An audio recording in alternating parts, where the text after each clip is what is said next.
Over the years, there's been a huge surge in the popularity in sports-based anime. Some amazing, some not so good. It all started in the late 90s and 2000s, when I was but a wee lad watching Card Captor Sakura, and shows like Initial D and Hajime no Ippo start showing up and laying the groundwork for the sports genre. Years pass, more and more new series join them, reaching a critical mass in the early to mid-2010s, with shows getting anime such as Free, Kuroko no Basket, Yuri on Ice, and Haikyuu. But they're done! Getting ridiculously popular in both native and Western audiences in a big way. Now don't get me wrong, I like these other sports shows. They're fun to watch, and I can get behind anything competitive in nature, to be honest. Even if their fans can be the most insufferable humans on the planet. Well, maybe only second to K-pop stans, actually.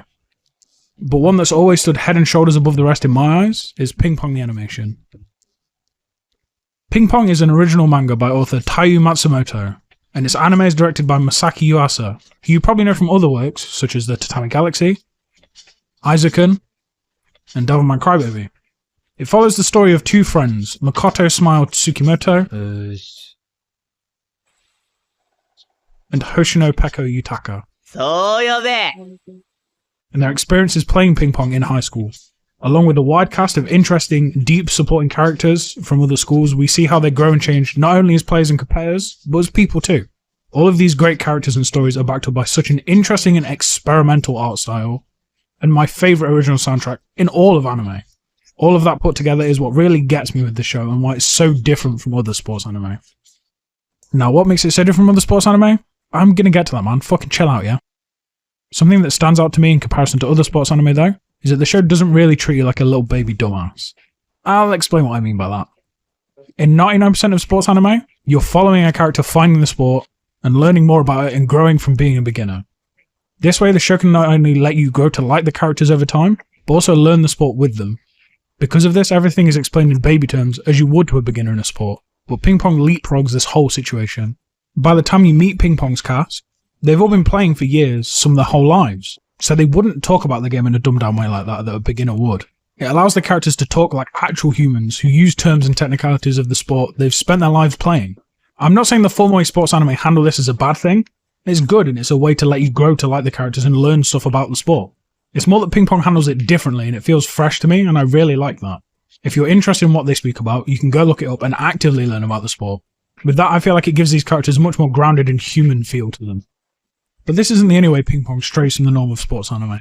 And that's because Ping Pong the Animation isn't really a sports anime in the first place. It's almost purely an emotional coming-of-age story, using Ping Pong as its vehicle to move these characters along. Whether you're a fan of the sports genre or not, it's an unconventional anime as a whole, not just within the sports genre. And it's a worthy viewing no matter your take on the sports anime genre as a whole. I also want to give a quick shout out to the opening.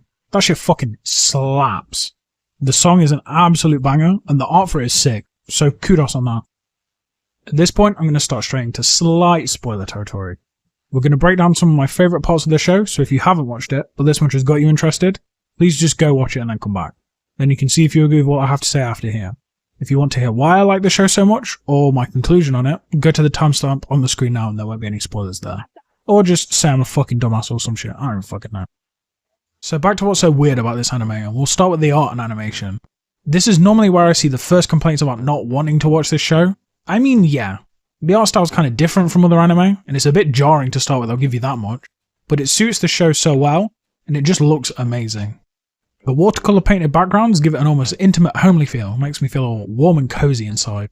And then you contrast that with the sketchy, hard-drawn characters with some extreme, sometimes a bit over the top of the weird facial expressions. Then you take all of that, and you lay it out on the screen as if it's a manga, having each panel frozen in frame until it becomes the focus of the scene, or popping it one after another with each Ping Pong hit, flowing panel to panel. It's such a unique style that I haven't seen used as heavily or as well as Ping Pong has, and it just makes it feel all the more individual. And then you take all of this animation prowess and expertly fit each character's personality on screen, through themes and relations to each one of them. It pulls together to make something oh so special. So let's go with my favourite character, Kongguai. A cocky Chinese player who got kicked out of his team and has come to Japan to redeem himself. After consistently getting his ass beat around by Japanese players, he becomes much more introspective and melancholic, realising there's more to his life than just ping pong, and they convey his longing to be back where he belongs, with his family, through the use of skies and planes. If Kong is talking, or in a scene, it will almost always involve one of the following: the sound of planes, him looking towards the sky or planes, 那时候新的手段 and big open areas looking to the distance.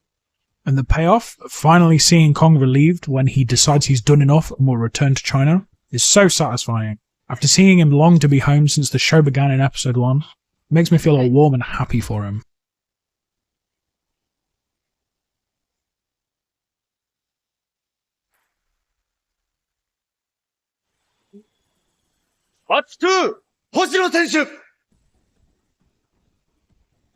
Now another character with a standout animation theme is Kazama Ryuichi, 実は練習を見学させていただきに参りました。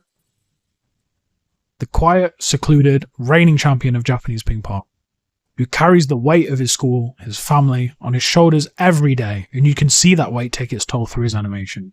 Whilst normally drawn standing tall and proud of what he achieves, once it comes time for his matches, he can be found solitary in a toilet cubicle, spending his time trapped with the weight of what he carries with him on a daily basis.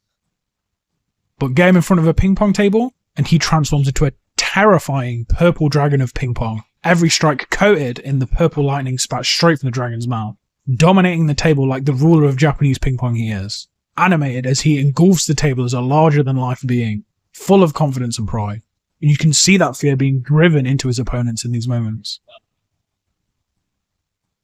At first, it can be hard to appreciate the animation, and I've seen so many people turned off by it, like I said before. But I think once you see the characters for what they are, and see the story develop, the art really works with the show so well. Either that, or you still hate it and think I'm some pretentious moron, which is kind of fair to be honest. Next is the original soundtrack. Oh baby, what a soundtrack it is. On occasion, just the visuals and the soundtrack combined have made me shed a tear. I mean hell, even when I'm listening to it on Spotify, I get a bit weepy. But it's not just a sad OST. Some of the songs are hype as shit too, and they fucking slap. For an anime that only lasts 3 hours 40 minutes, to have a soundtrack that's an hour and 30 minutes in length is ridiculous. However, this allows each piece to fit its scene perfectly, with each character having songs dedicated to them as a kind of theme song, and it all allows the anime to shine on a whole other level. After having his cheeks thoroughly clapped, we hear Kong's soundtrack theme, My Home China. This is probably one of my favourite themes in the whole show by a long shot. It does such a good job of accompanying Kong's longing to return home to his family, but also his moments of self-reflection and contemplation. Pair this with the animation of his melancholic moments, and it's sure to hit right in the chest, and I fucking love that shit. But not only does Kong have a great emotional song, his theme for when he's playing ping pong, when he beats the shit out of Peko, might be one of my favourites in the show too.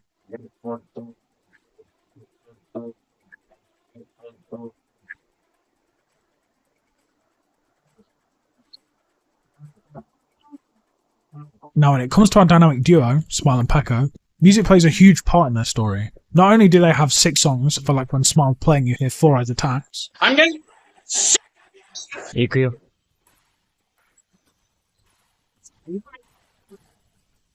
Also, the daily downtime songs, like A Day of Peko, suit their scenes so well. However, from the beginning of the show, you can hear Smile humming some kind of tune, even from the first episode. Peko even comments on it, saying it sounds kind of weird. 何それモンスターラブいや、その歌変少しな You hear Smile humming it in every situation where he talks about his hero of ping pong and justice. When he's playing ping pong, when he's by himself, and he's waiting to be saved by his hero of ping pong and justice. That song turns out to be the song used for when Smile and Peko play in the finals, which is aptly called just Peko, Smile's god of ping pong and justice. おいドラゴンおめえに教えてやるよ卓球っつうのはなめたくそ楽しいんだぜ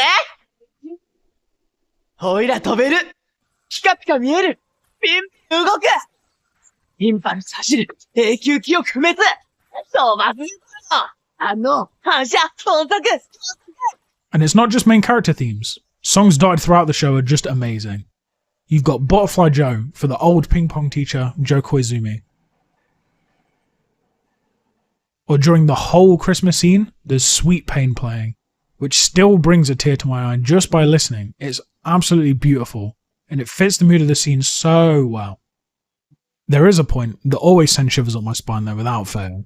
When Kensuke Yoshio uses actual ping pong sounds in 2 of the songs and scenes, it really has such an amazing build-up effect, and it feels like the show is part of the soundtrack, and it feels so good.